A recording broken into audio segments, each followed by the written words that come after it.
Muraho, nitwa Jonathan, nkaba nturuka muri Elita Technologies, uyu munsi tukaba twabateguriye isomo kuri arrays. Arrays akaba ari variable ishobora kubika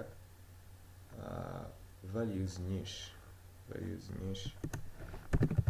Reka turebeho gatoya nk'agashushanyo kayo.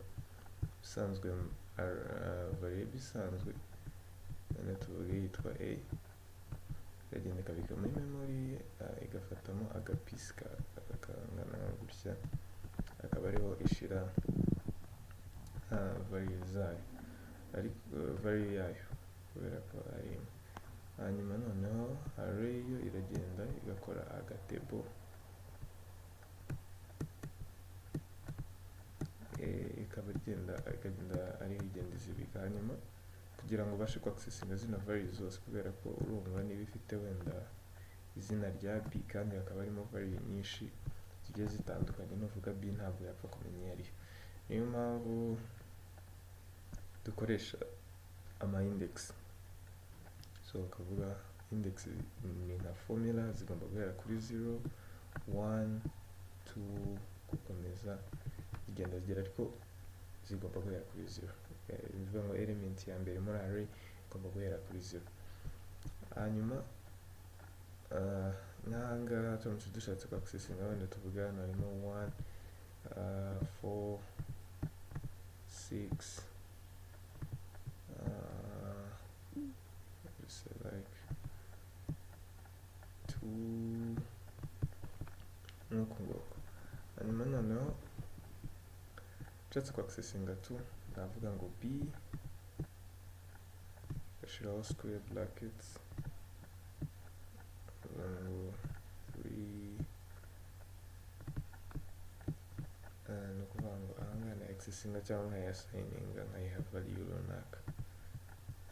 So ni index ya nyuma muri array. Hanyuma kugira ngo ubone iyi index ya nyuma, index itandukanye na element nyayo. Ni ukuvuga ngo hano biragaragara ko harimo element enye, ariko index yo ni iya gatatu kubera ko index igomba guhera kuri 0. Hanyuma kugira ngo bida confusinga, index ahantu itandukaniye wenda na elements zisanzwe, nubwo nari nabisobanuye, ni uko index niyo ikoreshwa mu gihe ugiye ku accessinga array.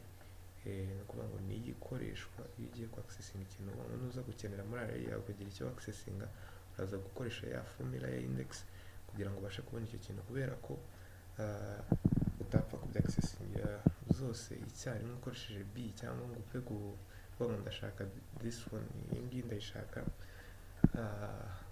bya confusinga compiler. Uramutse uvuze B gusa utayihaye ID yayo, ni nka ID yayo, arizo rero bita index.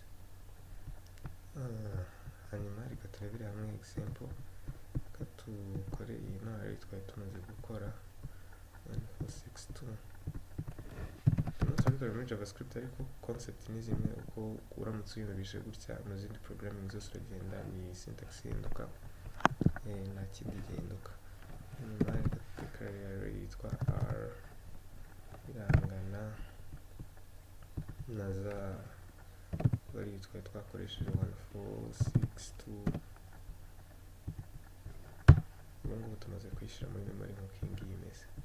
Hanyuma turamutse dushatse guprintinga uno mubare wa nyuma, ngo duprintinge uno mubare wa nyuma, tuvuge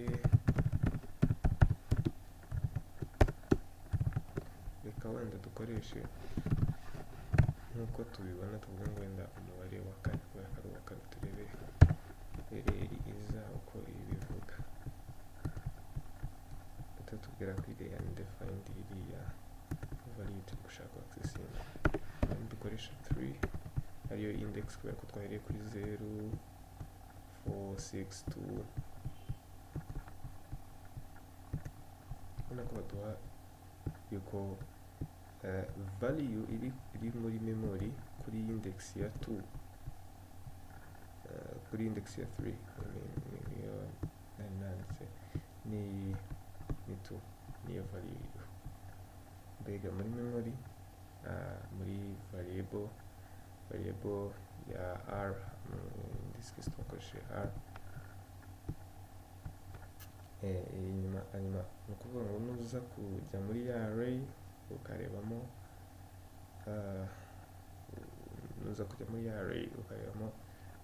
value iri kuri index ya gatatu wasanga ari kabiri.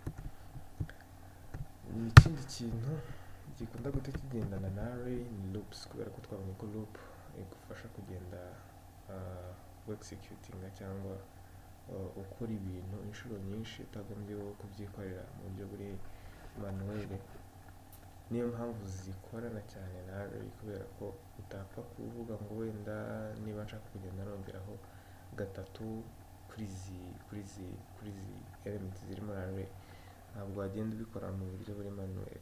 None se array iramutse ari nini, iramutse irimo 100, iramutse irimo 200, ntabwo wabyikorera. Niyo mpamvu rero array ziza bigahita bikora. Tugiye kurebera hamwe example imwe yo kugenda duteranyaho rimwe, tugenda duteranyaho kabiri muri iyi mibare yose, hanyuma turakore na sum. Ukuvuga ngo tugiye guteranyaho kabiri kuri iyi mibare yose, hanyuma hasi turakora na sum. Tukadukoresha loop.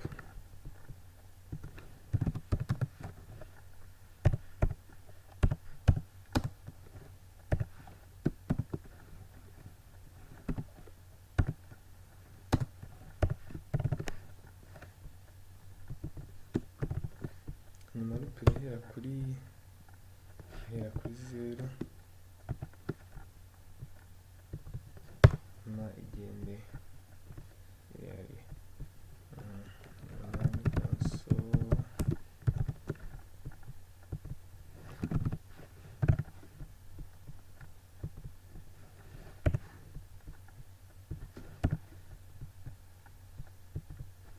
tubikore na sum.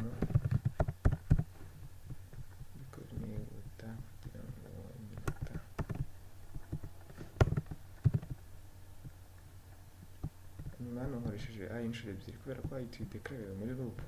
Bikoresheje gutya nabwo nta kibazo. Sum equals sum plus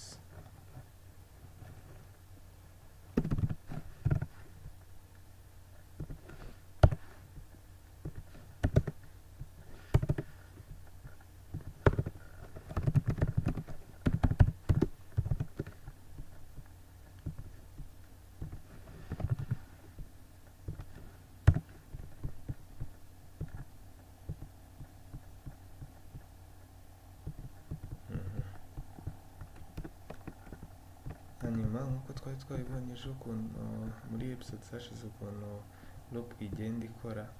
Hano noneho turimo turaca muri array. Ubundi loop ukuntu igenda ikora, igenda iraza ikabanza hano niko twavuze, ikabanza ikinitializa ino iterator, ikayiha value iri bubanzirizeho. Kubera ko turimo turakorana n'ama index yo muri array, turahera kuri 0. Niba utabyumva uraza kugenda ubyumva kugenda uyikora. Ubu ngubu aha ngaha turimo turagenda tureba umurongo ku murongo.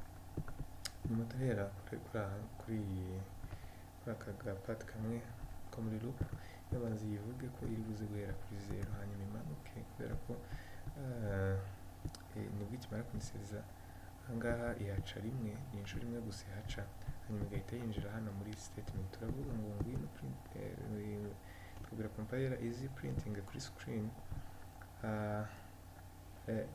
Ni ukuvuga ngo ni value iri kuri index ya i tumaze kuyishira kuri 0. Ni ukuvuga ngo printing value iri kuri index ya 0. Twabonye ko guhera kuri 0 hariho twabonye ko kugera index za array zihera kuri 0. Ni ukuvuga ngo hano ihita ihera kuri 1, igahita printing kuri screen. Ibyo ngibyo birangiye ihita iza hano kuri